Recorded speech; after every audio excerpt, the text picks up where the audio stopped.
football en face des Burkinabés, qui les a totalement assommés avec un but pris très tôt dans la partie des 10 premières minutes. C'était très difficile ensuite. Ballon toujours pour le Burkina Faso. Avec Diabaté qui trouve Sédou Traoré. Il est passé, Sédou Traoré. Il va peut-être pouvoir frapper le centre pour le 4e but. 4-0 pour le Burkina Faso. 4-1, oui, pardon, pour le Burkina Faso. Après ce dernier but inscrit par Ibrahima Saleh, il me semble, le libéraux habituel de cette formation burkinabé. Et là, le public qui était déjà en liesse depuis un moment, c'était une grosse fête ici. C'est levé totalement, la fête sera totale. 5 buts de la partie, 4-1 pour les étalons. Heureusement que les Congolais ont sauvé l'honneur. Ils prennent 4 buts dans cette rencontre, c'est sévère pour eux.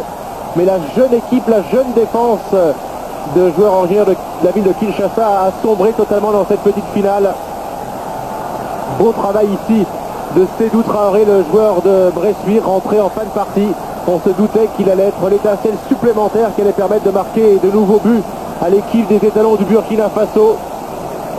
Sédou Traoré, Ibrahima Traoré, qui avec Kassou Moudréogo et Oumar Barrow sont les 4 meilleurs joueurs de cette équipe du Burkina Faso, entraînée par Philippe Troussier, qui termine sur une note très positive cette Coupe d'Afrique des Nations. Centre, l'erreur d'Ibrahima Diarra et de second but en faveur de la République démocratique du Congo. Il est signé Kazongo à la suite d'une énorme erreur d'Ibrahima Diarra, mais là, pas vraiment une importance capitale à présent. Non, parce que normalement c'est terminé. Encore un joueur qui semble s'être blessé, mais il y aura eu 6 buts dans cette partie. Et Ibrahima Diarra, qui avait été exemplaire quasiment tout le tournoi, qui commet une faute sur l'une des dernières actions. Cette déconcentration, une sortie aérienne, il relâche la balle. Et immédiatement les Congolais qui en profitent, on revient à 4-2. C'est plus logique avec ce qu'on a vu sur l'ensemble du tournoi. Quel festival offensif! N'oublions pas qu'il y a eu une frappe sur la barre également pour les Congolais. On aurait pu avoir plus de buts, on vous avait promis en début de rencontre, dès que c'était parti à 1-0 de la 5e minute, qu'il allait avoir beaucoup de buts. On pensait avoir 4 ou 5, mais on est servi plus largement encore avec ce 6e but. Watunda peut être content de ces hommes qui ont bien réagi lorsqu'ils étaient menés 3-0.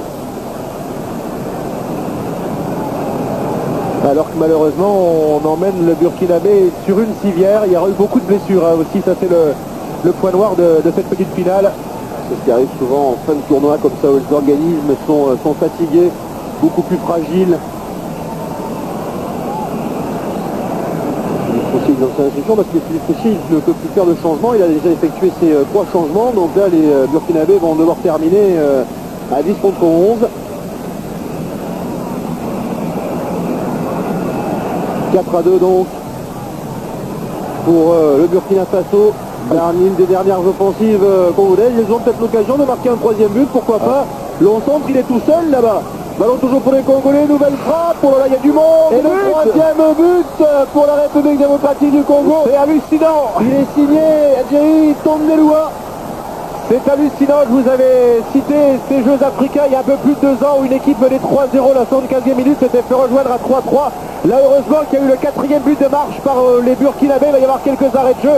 Je vous rappelle qu'en demi-finale, dans le match du Congo, il y avait eu 9 minutes d'arrêt de jeu. Là, s'il y en a 3 ou 4, ils ont une chance d'égaliser à 4 partout, ce qui serait absolument phénoménal. Mais là, il n'y a plus de défense du côté des étalons qui ont cru trop vite avoir gagné ce match largement.